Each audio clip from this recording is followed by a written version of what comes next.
અક્ષર અકાદમીની YouTube ચેનલમાં હું professor doctor BC Rathod આપનું હાર્દિક સ્વાગત કરું છું. હવે આ જે પ્રશ્નો છે એ પ્રશ્નો આપણે જોઈશું, એના સવાલો જોઈશું, જવાબ પણ આપણે જોઈશું.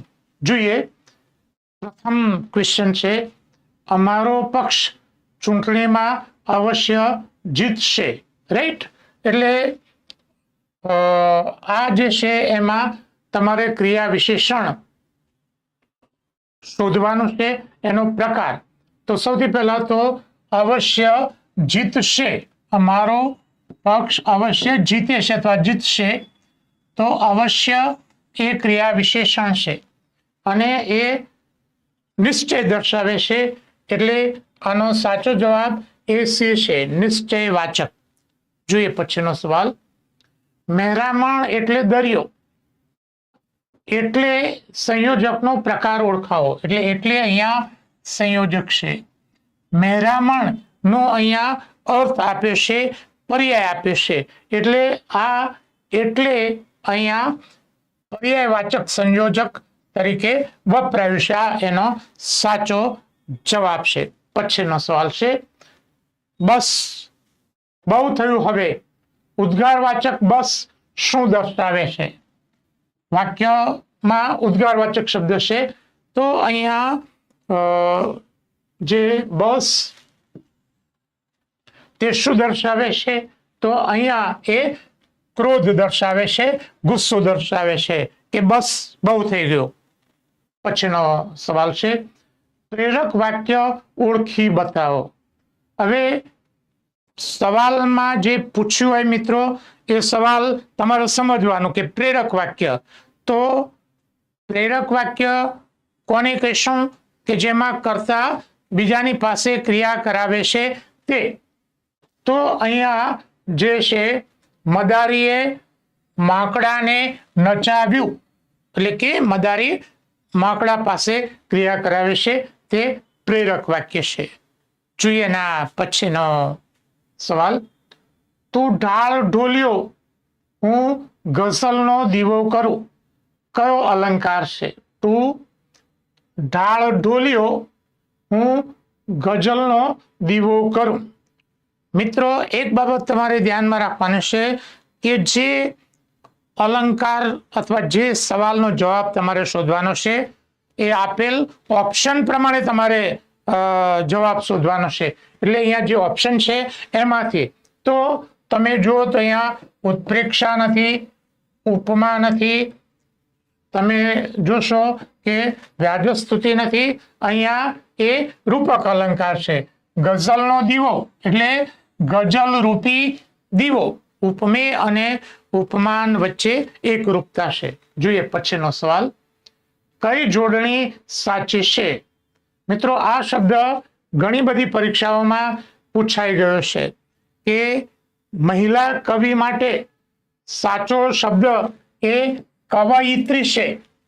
સાચો શબ્દ એ કવયિત્રી છે, કવિયત્રી નહીં. હમણાં જ કોઈક સોશિયલ મીડિયામાં કોઈક કવયિત્રીને એવોર્ડ આપવાની વાત હતી, રાઈટ? તો એમાં પણ એ ખોટી જોડણી ત્યાં હતી.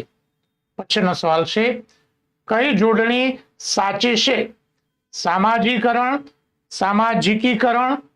હા, તો અહીંયા એક બાબત છે મિત્રો, તમે ધ્યાનમાં રાખો અને પરીક્ષા માટે આ અગત્યનો મુદ્દો કહી શકાય કે શબ્દને કરણ લગાડતા આગળ દીર્ઘ સ્વર થશે. એટલે અહીંયા બે શબ્દો છે, સમાજ અને સામાજિક. રાઈટ? એને કરણ લગાવશો તો આનું થશે સમાજીકરણ અને આનું થશે સામાજિકીકરણ. રાઈટ? એટલે આ બે જોડણી સાચી, સમાજીકરણ રાઈટ અને સામાજિકીકરણ. તો અહીંયા આ સાચી છે, એટલે કે અહીંયા વિકલ્પ બી એ સાચો જવાબ છે. ધ્યાનમાં રાખો, પરીક્ષા માટે અગત્યનો મુદ્દો છે. પછીનો સવાલ, કઈ જોડણી ખોટી છે? હા મિત્રો, આ પણ પરીક્ષા માટે ખૂબ જ અગત્યનો મુદ્દો છે. હું તમને એક વિગત પણ સમજાવીશ કે નાણું અને નાણો માં અનુસ્વાર છે, પણ એમાંથી બનતા કોઈ શબ્દ ઉપર અનુસ્વાર નથી. દાખલા તરીકે નાણાકીય, નાણામંત્રી, રાઈટ, નાણા પ્રધાન, એમાં તે નથી. એટલે આ જોડણી ખોટી છે. બીજી એક બાબત તમે ધ્યાનમાં રાખો કે હોશિયારમાં અનુસ્વાર નથી, વર્તણૂકમાં અનુસ્વાર નથી અને નિમણૂકમાં અનુસ્વાર નથી. પરીક્ષા માટે અગત્યના શબ્દો છે, એટલા માટે હું અહીંયા લખું છું. ઇવન માંગણીમાં પણ અનુસ્વાર નથી. માગવુંમાં છે પણ માંગણીમાં અનુસ્વાર નથી. એટલે આ બધી જ જોડણી ખોટી છે. જોઈએ પછીનો સવાલ. સૂર્યોદય પહેલાની 2 ઘડીનો સમય, પહેલા એની 2 ઘડીનો સમય, એને આપણે બ્રાહ્મ મુહૂર્ત કહીએ છીએ. એક બીજી બાબત પણ તમે ધ્યાનમાં રાખો કે આ મુહૂર્ત શબ્દની જોડણી પરીક્ષામાં વારંવાર પૂછાય છે.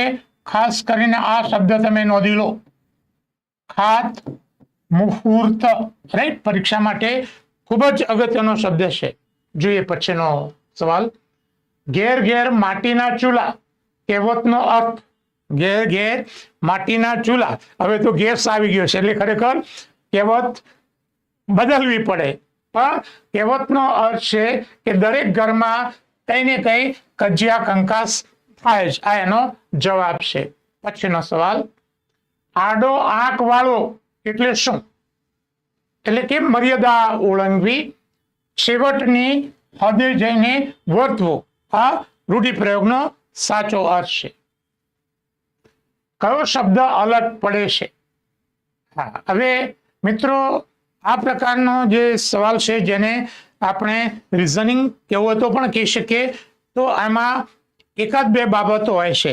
કાં તો આપેલ શબ્દો બધા સમાનાર્થી હોય અને એક જુદો પડતો હોય, કાં તો બધા વિરોધાર્થી હોય અને એક જુદો પડતો હોય. દ્યુતિ, પ્રભા, દીપ્તિ, આ બધાનો અર્થ એક સરખો છે, તેજ. તો અહીંયા જુદો પડતો શબ્દ છે તિમિર, તેનો અર્થ થાય છે અંધકાર. એટલે જવાબ ડી અહીંયા આવશે. જોઈએ પછીનો મુદ્દો. સમુદ્રમાં રહેલો અગ્નિ, શબ્દ સમૂહ માટે એક શબ્દ છે, તો તે છે વડવાનલ, રાઈટ. પછીનો સવાલ. ચબૂતરે લઈ જવો, ચબૂતરો એટલે ચોળો, પણ આ જો તમે બરાબર જો સમજશો નહીં તો એનો અર્થ તમને આવડશે નહીં. ચબૂતરે લઈ જવું એટલે કોઈની ઉપર ફરિયાદ કરવી, ફરિયાદ માંડવી, રાઈટ. ચબૂતરે જવું એટલે સભામાં જવું કે ચકલાને દાણા નાખવા, તેવું નહીં. જોઈએ પછીનો સવાલ. હા, નિહિવત્તા કારણની સંધિ શું થશે? તો એ નિષ્કારણ થશે. આ એનો સાચો જવાબ છે. ચલો, કયું દ્વિગુ સમાસનું ઉદાહરણ છે? તો પહેલા તો દ્વિગુ સમાસ એટલે શું એ તમારે સમજવું પડે કે દ્વિગુ સમાસમાં જે પ્રથમ પદ છે એ સંખ્યાવાચક હોય છે અને એ સમૂહનો અર્થ દર્શાવે છે. તો અહીંયા ખટરસ, મિત્રો એક આ શબ્દ યાદ રાખો, કારણ કે ખટનો અર્થ થાય છે 6. તો ખટરસ એટલે ખટ કૌંસમાં 6 રસનો સમૂહ, એટલે આ દ્વિગુ છે. અહીંયા 2, 3 બંને સંખ્યાવાચક છે, તો આ એ દ્વંદ્વ છે, 2 કે 3. અહીંયા ચોમાસુ એ ઋતુ સંદર્ભમાં છે, એટલે અહીંયા એ સમૂહનો અર્થ નથી અને આ પણ સમૂહનો અર્થ નથી, એટલે સાચો જવાબ છે ખટરસ. જોઈએ પછીનો. હા, કઈ વિભક્તિ ક્રિયાનો સમય દર્શાવે છે? હવે અહીંયા એક બાબત મિત્રો તમારે એ ધ્યાનમાં રાખવાની છે કે કેટલીક વાર ક્રમાંક આપ્યો હોય અથવા કેટલીક વાર વિભક્તિનું નામ આપ્યું હોય સંસ્કૃત પ્રમાણે. પહેલી વિભક્તિ એટલે કર્તા, બીજી એટલે કર્મ, ત્રીજી એટલે કરણ, ચોથી એટલે સંપ્રદાન, પાંચમી અપાદાન, છઠ્ઠી સંબંધક અને સાતમી વિભક્તિ એટલે અધિકરણ. એટલે આવું આપ્યું હોય તો તમારે ગૂંચવાનું નહીં. પહેલી બીજી કેટલીક વાર આવું પણ આપ્યું હોય, કેટલીક વાર નામ આપ્યું હોય. તો કઈ વિભક્તિ ક્રિયાનો સમય દર્શાવે છે? તો સાતમી વિભક્તિ એ ક્રિયાનો સમય અને સ્થળ દર્શાવે છે. અને સાતમી વિભક્તિનું સંસ્કૃત નામ શું છે? અધિકરણ. એટલે આ એનો સાચો જવાબ છે. જોઈએ કયું જોડકું ખોટું છે. હવે અહીંયા સમાસ અંગેની વાત આપી છે. જ્યારે આવું આપ્યું હોય ત્યારે તમારે ચારે ચાર ને ચકાસવા પડે, રાઈટ?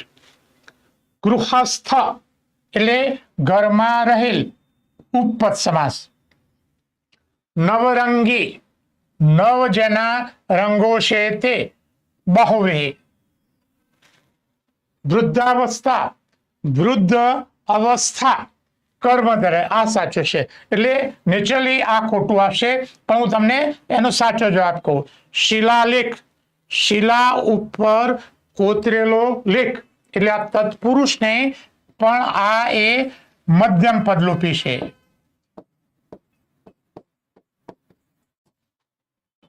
ચલો, એટલે અહીંયા આપણો જવાબ એ આવશે. કયો અક્ષર 17 અક્ષરનો નથી? હવે છંદ પૂછાય ત્યારે છંદ ઓળખાવાનું આવે, છંદનું બંધારણ પૂછાય, છંદમાં અક્ષરો કેટલા છે અને માત્રા મેળવે તો માત્રા કેટલી છે, અને કેટલીક વાર યતિ પણ પૂછાય છે. કયો છંદ 17 અક્ષરનો નથી? તો હરિણી 17 અક્ષરનો છે, પૃથ્વી 17 અક્ષરનો છે, મંદાક્રાંતા 17 અક્ષરનો છે. એટલે માલિની એ 17 અક્ષરનો નથી. માલિની એ 15 અક્ષરનો છંદ છે. જોઈએ રમાથી રડાઈ ગયું, વાક્યનો પ્રકાર કયો છે? રમાથી રડાઈ ગયું. તો અહીંયા વાક્યમાં કર્મ નથી, એટલે એ કર્મણી તો ન હોય, રાઈટ? પ્રેરક એટલે કે અહીંયા બીજાની પાસે ક્રિયા કરાવતો નથી, એટલે તે નથી. અહીંયા કર્તા સક્રિય નથી, એટલે કર્તરી નથી. અહીંયા ક્રિયાનો ભાવ મહત્વનો છે, એટલે આ વાક્ય ભાવે પ્રયોગ છે. એટલે બી સાચો જવાબ છે. માંગો તો મળે, રેખાંકિત શબ્દ. અહીંયા રેખાંકિત શબ્દ તો છે, એ શું છે? એને તમારે ઓળખાવાનો છે. નિપાત છે, સંયોજક છે, અનુક છે કે ઉપરમાંથી? એ કઈ નહીં. માંગો તો મળે. તો મિત્રો મોટાભાગના લોકો કેટલીક વાર વાક્યમાં કયો પ્રયોગ છે એને સમજ્યા વગર જવાબ લખી દેતા હોય છે. હા, તો અહીંયા તો એ સંયોજક છે, નિપાત નથી. એનું કારણ, અને મિત્રો આ બાબત પણ તમે ધ્યાનમાં રાખો કે જે સાપેક્ષ સંયોજકો છે એમાં પહેલો ભાગ કેટલીક વાર આપેલો હોતો નથી. અહીંયા પહેલો ભાગ શું છે? જો માગો તો મળે, એ પ્રકારનું આ વાક્ય છે. અને જો અહીંયા અધ્યાર છે, એટલે આ તો એ નિપાત નથી. સાચો જવાબ છે સંયોજક. જોઈએ પછીનો સવાલ. કેવી વાત કરો છો? રેખાંકિત શબ્દ ઓળખાવો. તો અહીંયા ઓપ્શનમાં સર્વનામ અને વિશેષણ ના ઓપ્શન આપ્યા છે. મિત્રો સર્વનામ અને વિશેષણમાં એક બાબત તમારે ધ્યાન રાખવાની છે, અને એમાં મોટાભાગના લોકો ખૂબ ભૂલો કરે છે. 9મા ધોરણનું ગુજરાતી વ્યાકરણનું જે પુસ્તક છે એમાં પેજ નંબર 32 ઉપરનો ખોટો છે એ ખોટો આપ્યો છે. ઘણી બધી વિગતો ખોટી છે. સર્વનામની ત્યાં સમજૂતી ખોટી છે. ઇવન ત્યાં ઓપ્શન વાળા જે વાક્યો આપ્યા છે એ ત્યાં જવાબો પણ ખોટ્યા છે. એટલે આ બાબત તમે બરાબર સમજી લો કે વિશેષણ જો તમારે કેવું હોય તેની સાથે વિશેષ્ય હોય જ, એટલે કે નામ હોય જ. અને જો સર્વનામ હોય તો નામના બદલે વપરાય છે. એટલે જોડે સીધે સીધું નામ ના હોય સર્વનામની સાથે. કેવી વાત કરો છો, તો અહીંયા કેવી શબ્દ છે, એની સાથે શબ્દ છે વાત, એ વિશેષ્ય છે, નામ છે. એટલે એક વસ્તુ તો અહીંયા નક્કી થઈ ગયું કે આ સર્વનામ નથી, આ એ સર્વનામ નથી પણ વિશેષણ છે. પછી જવાબ તમારો એકદમ આસાન થઈ જશે. પ્રશ્ન પૂછવા માટે કહ્યું છે એટલે આ પ્રશ્નવાચક વિશેષણ છે. જોઈએ પછીનો મુદ્દો, જે કરે સેવા તે પામે મેવા. અહીંયા જે તે શબ્દ ઓળખાવાનો છે. તો અહીંયા સર્વનામ તો દરેકમાં આપ્યા છે, એનો પ્રકાર તમારે ઓળખાવાનો છે. હવે જે અને તે અહીંયા આપેલ છે. જે સર્વનામ જોડીમાં આપેલા હોય અથવા એની સાથે બીજા સર્વનામની અપેક્ષા હોય એ સાપેક્ષ સર્વનામ જ હોય. એટલે અહીંયા સાચો જવાબ એ ડી છે, સાપેક્ષ સર્વનામ. તમે ખુદ ગુનામાં સંડોવાયેલા છો, રેખાંકિત શબ્દ ઓળખાવો. અહીંયા ખુદ શબ્દ છે, રાઈટ. અને અહીંયા ઓપ્શનમાં પણ સર્વનામ ચારે ચાર આપેલા છે, એટલે તમારે સર્વનામનો પ્રકાર ઓળખાવાનો છે. તો અહીંયા ખુદ એ સ્વવાચક સર્વનામ છે, એ વ્યક્તિવાચક સર્વનામની સાથે આવીને પોતાને ઓળખાવે છે. જોઈએ પછીનો મુદ્દો, ક્રિયાપદ કુલ કેટલા પ્રકારના અર્થ ધરાવે છે અથવા બતાવે છે. તો ગુજરાતીમાં ક્રિયાપદ છે એ 5 પ્રકારના અર્થ દર્શાવે છે. આજ્ઞા છે, રાઈટ, નિર્દેશાર્થ છે, રાઈટ, વિદ્યુત છે, ક્રિયાથી પ્રત્યત અને સંભાવનાર્થ, આ 5 છે. શિક્ષકોને માન આપવું જોઈએ. ક્રિયાપદ કયો અર્થ દર્શાવે છે? હવે અગાઉનો જે સવાલ હતો કેટલા અર્થ દર્શાવે છે, એમાંના 4 અર્થ તો અહીંયા આપેલા છે, રાઈટ.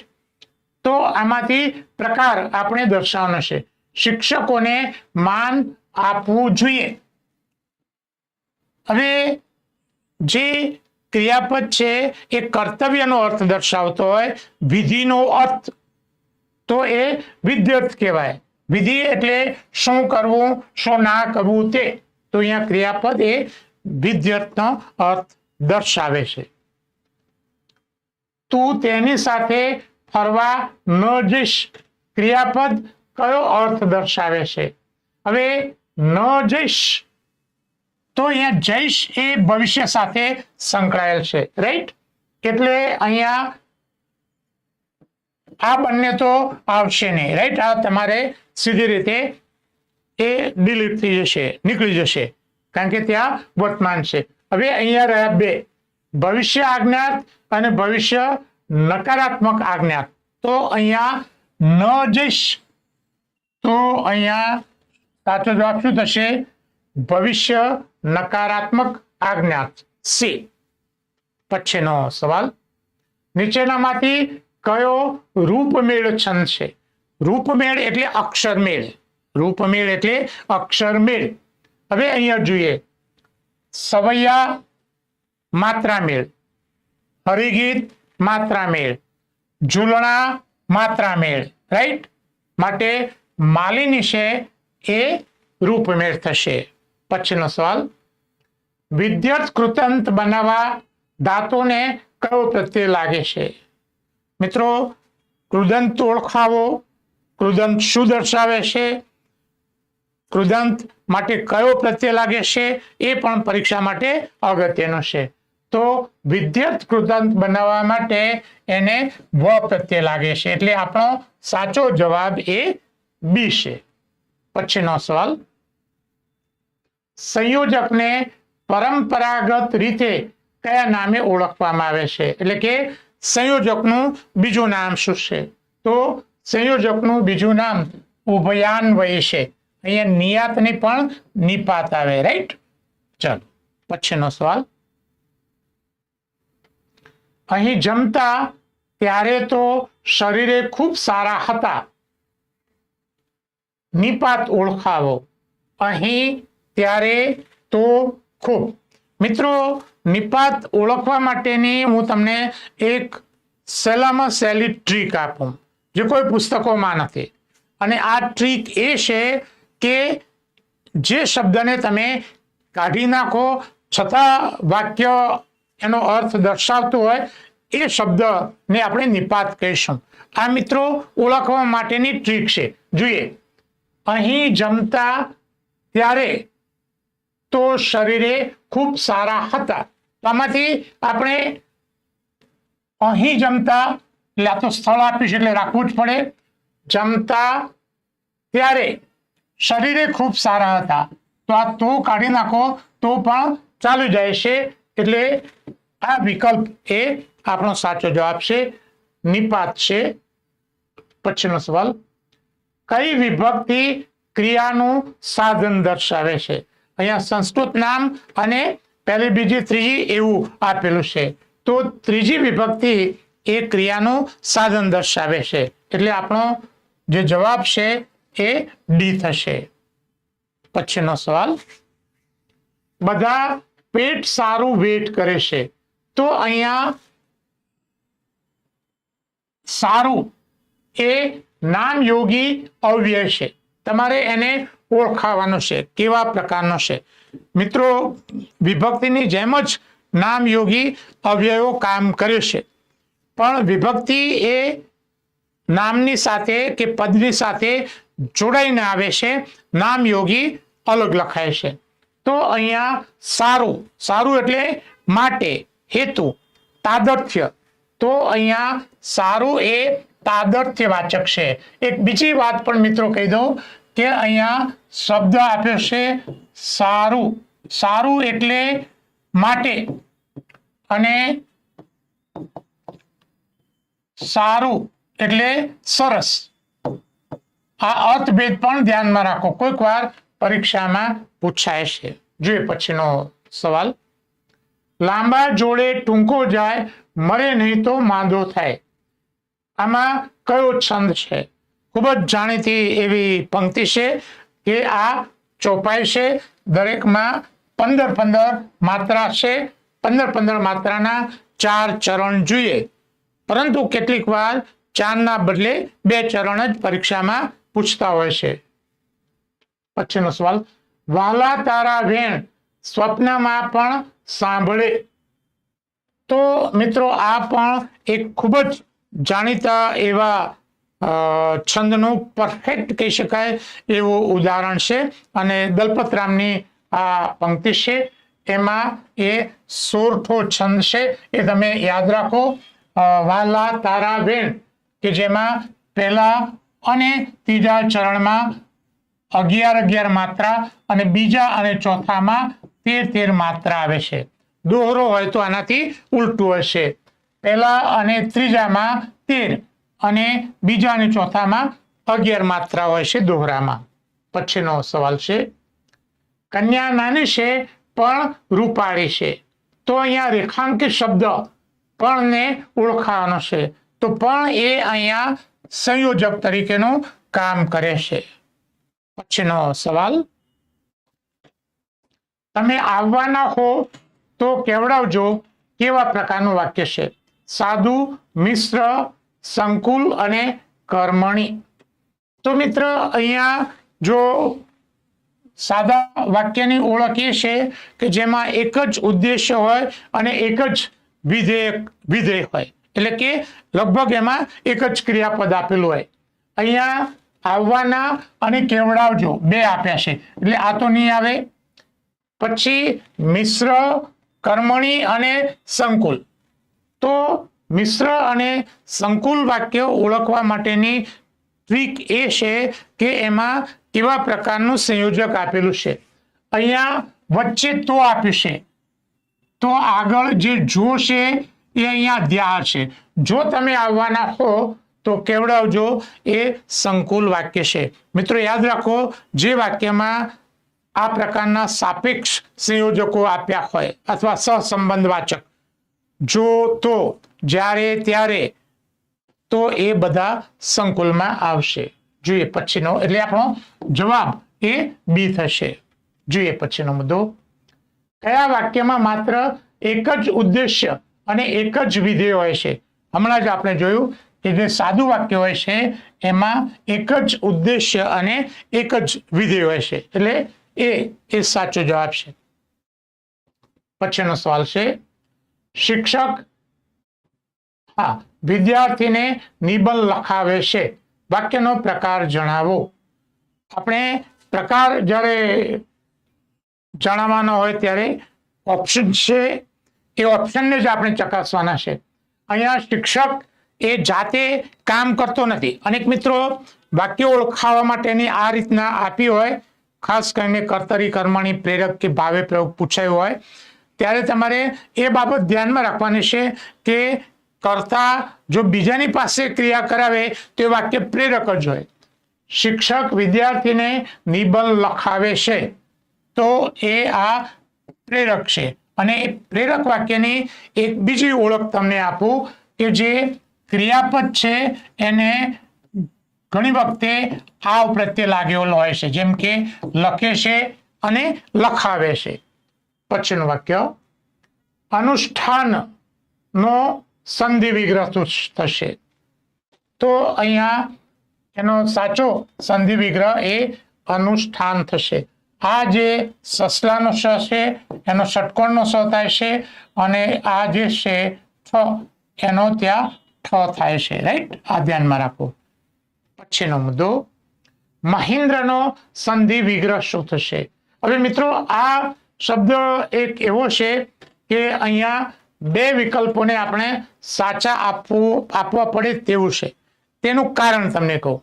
કારણ કે અહીંયા મહી શબ્દ છે અને મહી આ બંને શબ્દો છે અને બંને શબ્દોનો અર્થ પૃથ્વી તેવો થાય છે.